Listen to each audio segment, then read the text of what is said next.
Colton, you pitched a great game, but cold weather can definitely change things, especially when it's not warm out. But how do you feel like you pitched overall, and how do you feel like maybe you can learn from it too? Yeah, it really plays a huge role, especially like when it's really cold and your arm just gets stiff in between innings. It's like you really got to focus on getting warm in the dugout and really like going to the pitches that work too, and sticking to those and making sure you have fast innings and not really having long innings that keep you out there and keep your arm getting like stiff and everything. And yeah, and just staying warm in the dugout and taking care of your arm too.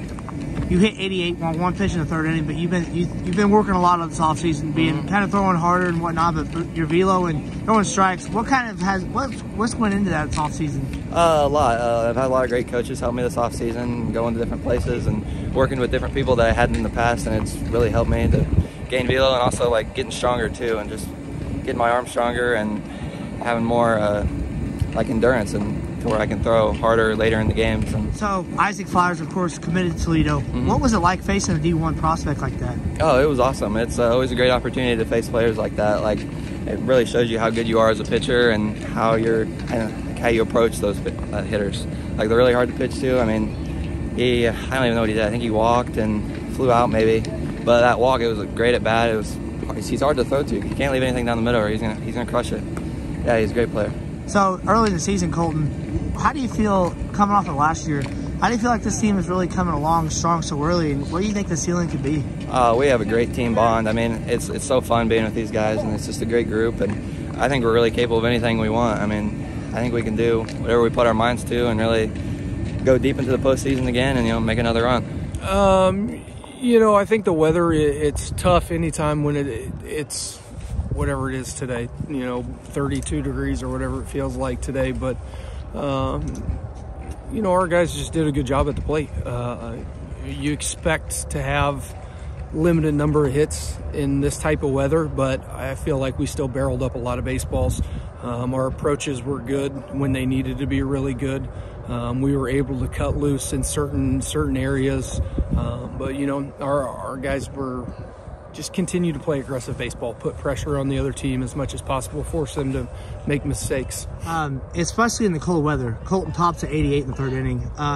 From an earlier in the season, it's not even 70 degrees. How much or how big of an impact do you feel like that is on Colton? But just he's worked a lot in the offseason. Yeah, he's worked his tail off. He's just a good kid who works hard and shows up day in and day out.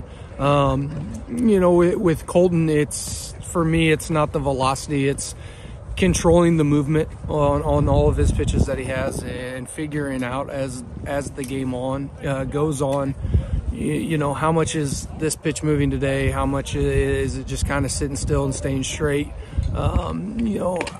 I was happy to see him get through the number of innings that he got through. He probably threw a few more pitches than we really wanted him to.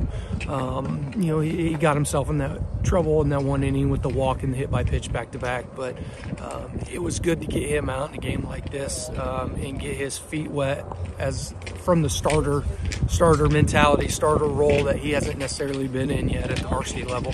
Going up against D1 commit Isaac Flowers at Toledo commit, how do you feel like he relished in that moment? Yeah, I mean, Webby he's a competitor. He's not going to back down. I don't think we kind of preach that mentality to all of our kids. Just it doesn't matter who's on the mound, who you're playing, who's in the box. Don't ever back down from a challenge. And it was good for me to see him, not afraid to challenge him with his fastball. But he threw a couple good off-speed pitches up there. It's like we've told Webby for a long time, his stuff is really good. Whether it's 83 or 88, his movement is really good, and his movement it's what's going to get a lot of guys out for him. And if he can stay in that mindset and not try to overdo it, it doesn't really matter who's in the box to me. I trust in what he can do in his stuff, and that's going to help him get outs throughout the season. So what I really like right now and what we've been preaching is aggressive baseball. Just finding situations where we can really push the issue on the other team, getting runners on, getting runners to certain bags and with a certain number of outs. It's kind of a new philosophy that we've been preaching a little bit this year. I'm not going to go into a whole lot of detail of other stuff that we've been talking about and practicing on, but just never losing the focus, never losing the drive, keeping the foot on the accelerator for as long as possible. I think that is what is going to push this team throughout the remainder of this season.